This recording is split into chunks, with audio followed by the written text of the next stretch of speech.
Selamat datang saudara-saudari. Hari ini kita belajar ciri ketiga bila kejadian dramatik akan berlaku bila Yesus Kristus datang pada kali kedua. Ciri ketiga iaitu kematian dalam Kristus. Orang yang mati dalam Kristus akan dibangkitkan. Haleluya. Orang yang mati akan dibangkitkan. Dalam berita baik iaitu Alkitab, kita mencari dalam 2 Korintius babak 4.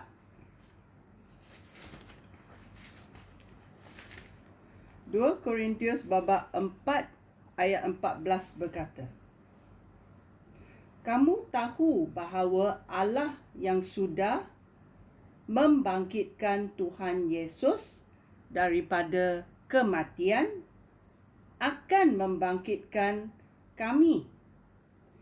Akan membangkitkan kami juga dengan Yesus dan membawa kamu serta kami ke hadirat Yesus. Bila kita dibangkitkan, kita akan dibawa ke hadirat Yesus Kristus. Sungguh baiknya.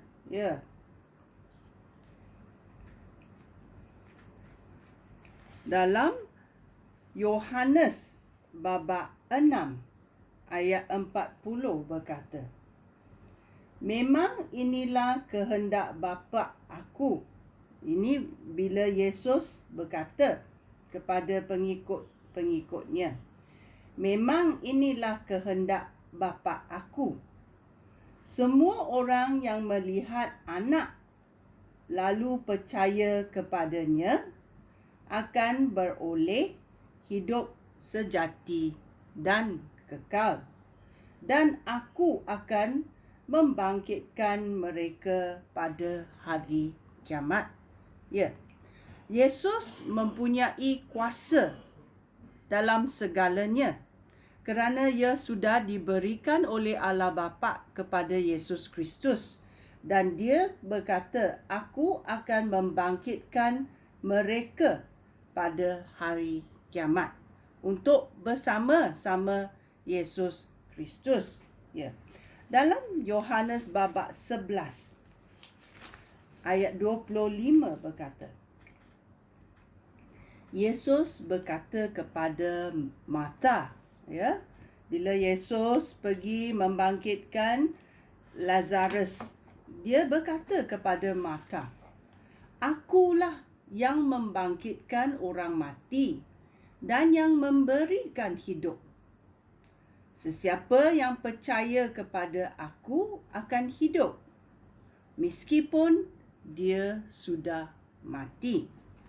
Kita boleh mati dalam jasmani, tetapi bila kita percaya kepada penyelamatan Yesus Kristus, rohani kita hidup dan tidak boleh mati. Rohani itu akan hidup selama-lamanya bersama-sama Yesus Kristus. So itulah Yesus berkata kepada Marta, akulah yang membangkitkan orang mati dalam jasmani dan memberikan hidup dalam rohani. Sesiapa yang percaya kepada aku akan hidup, meskipun dia sudah mati. Itulah pada masa itu dia membangkitkan Lazarus, seorang muda iaitu abang atau adik kepada Mary dan Martha. Ini akan berlaku. Dalam ciri ketiga, kematian orang yang mati dalam Yesus Kristus akan dibangkitkan. Ini adalah kejadian dramatik yang akan berlaku, bila Yesus Kristus datang pada kali kedua. Percaya ke kamu? Sekian, terima kasih. Shalom.